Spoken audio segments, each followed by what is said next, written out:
अरे वाह, ये क्या हो गया? ये तो गुलाबी गुलाबी हो गया। तो आप यहाँ देख सकते हैं मेरे पास रेड और ब्लू दोनों कलर के लिटमस पेपर है। अगर ये एसिड है तो अनिल के हिसाब से ये क्या करेगा, ये इसे रेड में कन्वर्ट कर देगा। और अगर ये बेस हुआ तो क्या होगा? अगर ये क्षार हुआ तो हमने पढ़ा है शालीन के बारे में कि वो लाल को क्या कर देंगे, नीला कर देंगे। चलो आओ कैसे करेंगे समझते हैं। चलो आओ आज सीखते हैं बोर्ड एग्जाम्स का फेवरेट क्वेश्चन, लैब में कैसे प्रूफ करेंगे। बोर्ड एग्जाम्स में क्या पूछते हैं? हमेशा बोर्ड एग्जाम्स में पूछते हैं उदासीनीकरण अभिक्रिया का कोई एक एग्जाम्पल लिख दो। उदासीनीकरण अभिक्रिया क्या होती है? तो चलो समझते हैं उदासीनीकरण अभिक्रिया को।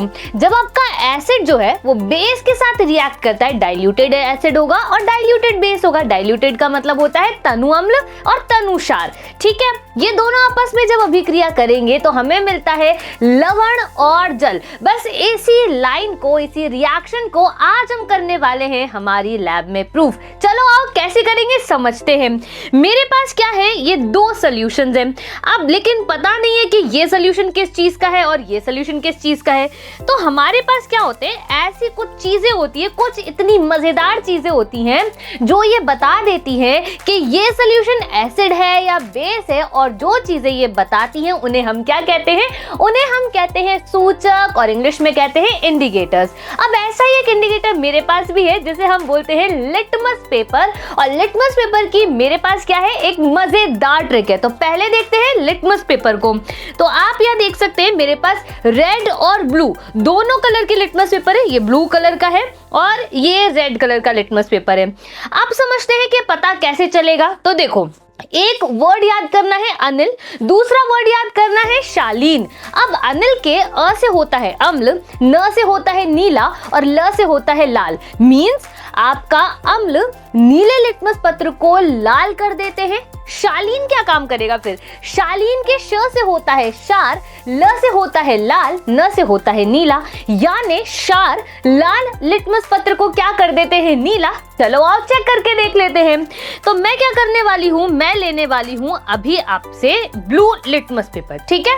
और मुझे पता नहीं है ये सोल्यूशन क्या है, एसिड है या बेस है। तो इसमें डालने पर अगर ये एसिड है तो अनिल के हिसाब से ये क्या करेगा, ये इसे रेड में कन्वर्ट कर देगा। चलो करके देखते हैं, आ जाओ आ जाओ। ये डाला मैंने और ये देखो आप यहाँ पर, ये क्या हुआ? वाओ, ये किस में कन्वर्ट हो गया है? ये कन्वर्ट हो गया है रेड के अंदर, यानी रंग परिवर्तन हो गया है। इसका मतलब ये कौन है? ये है आपका एसिड, डाइल्यूटेड एसिड। और ये मैंने क्या लिया था?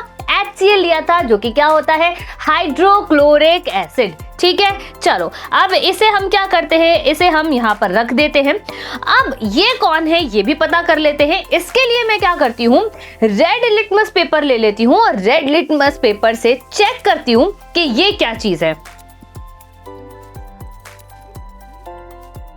और अगर ये बेस हुआ तो क्या होगा? अगर ये क्षार हुआ तो हमने पढ़ा है शालीन के बारे में कि वो लाल को क्या कर देंगे, नीला कर देंगे। तो आप देख सकते हैं कि यहाँ पर ये जो लिटमस पेपर है इसका कलर कैसा हो गया है? इसका कलर हो गया है ब्लू। इसका मतलब ये क्या है? ये है हमारा बेस। क्या है ये? ये हमारा क्षार है।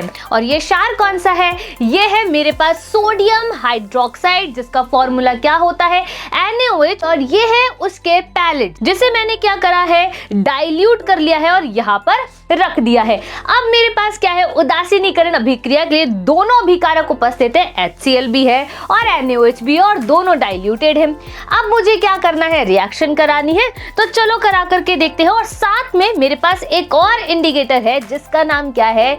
ये इंडिकेटर है आपका फेनोल्फ्थालीन। और फेनोल्फ्थालीन की एक प्रॉपर्टी होती है कि जब वो एसिड के अंदर जाता है ना तो वो ट्रांसपेरेंट रहता है, वो रिएक्टेबल ही नहीं होता है, वो कोई कलर शो नहीं करता है।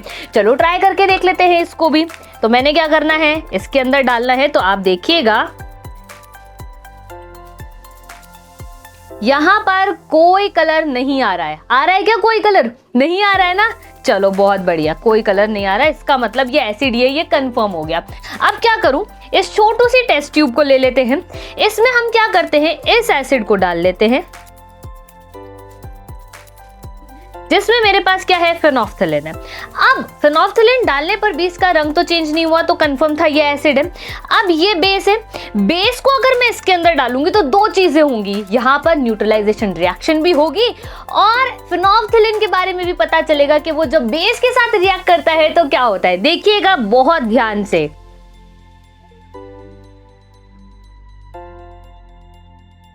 अरे वाह, ये क्या हो गया, ये तो गुलाबी गुलाबी हो गया।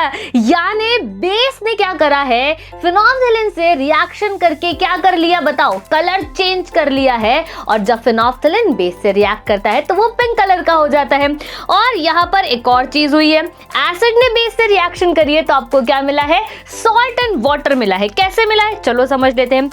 HCl जो है वो ब्रेक किसके अंदर होगा, H+ और Cl- में ब्रेक होगा। NaOH किस में ब्रेक होगा, Na+ और OH- में। तो H+ किसके साथ रिएक्ट करेगा, OH- के साथ, क्योंकि आप जानते हो ऑपोजिट्स अट्रैक्ट। तो H+ OH के साथ जाएगा, क्या बनाएगा, H2O। यहाँ Na+ बचेगा, Cl- बचेगा, दोनों मिलकर के क्या बनाएंगे, NaCl। तो यहाँ पर मेरी पूरी की पूरी रिएक्शन हो जाती है और बोर्ड में मेरे नंबर भी कैसे हो जाते हैं, एकदम पक्के। धन्यवाद।